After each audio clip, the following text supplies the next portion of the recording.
Hello everyone! Ito na naman inyong ate Ana from Nebraska, ang inyong ate Ana na kusinera. Ayan. So, ito na ang ating part 2 guys, okay?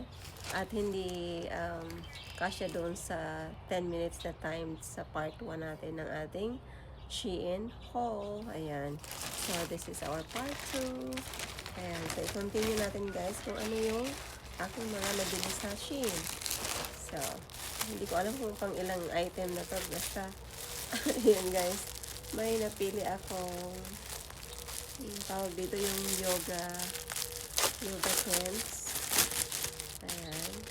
So, ito parang ano siya, parang best seller siya. So, try natin. Why not, diba?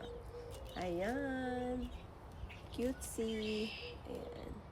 So, pang ano lang, pang work lang yung, kasi ano, lagi ako nagsusuot guys ng yoga pants sa ilalim ng aking scrub. So, ito yung pang under ano ko sa scrub ko. So, lagi ako nakasuot ng yoga pants every day going to work. Ayan, ang cute. Oh, meron pa siyang design na ganyan. Ayan siya.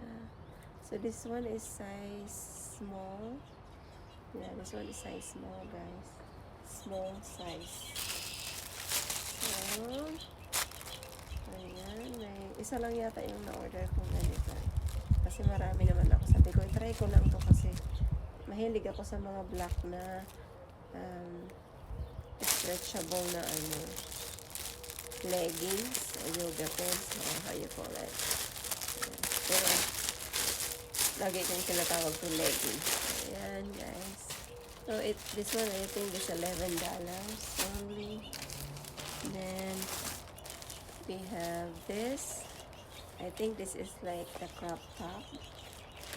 But I really love the color. Look at the color. Yeah. And this one is a small size. Ang ganda ng material. Oh. Siya. Mahilig ako sa mga ganito, guys. Do what you want. Do what you want. I love it. I love it. The size, no? Ang ganda ng material. Oh, ang kapal. Ayan. So, small size, guys. I think this one is only like $6. Ayan. So, meron pa tayo.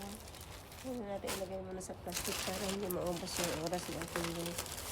So, this one, I buy this, guys. For me, pink color, like, for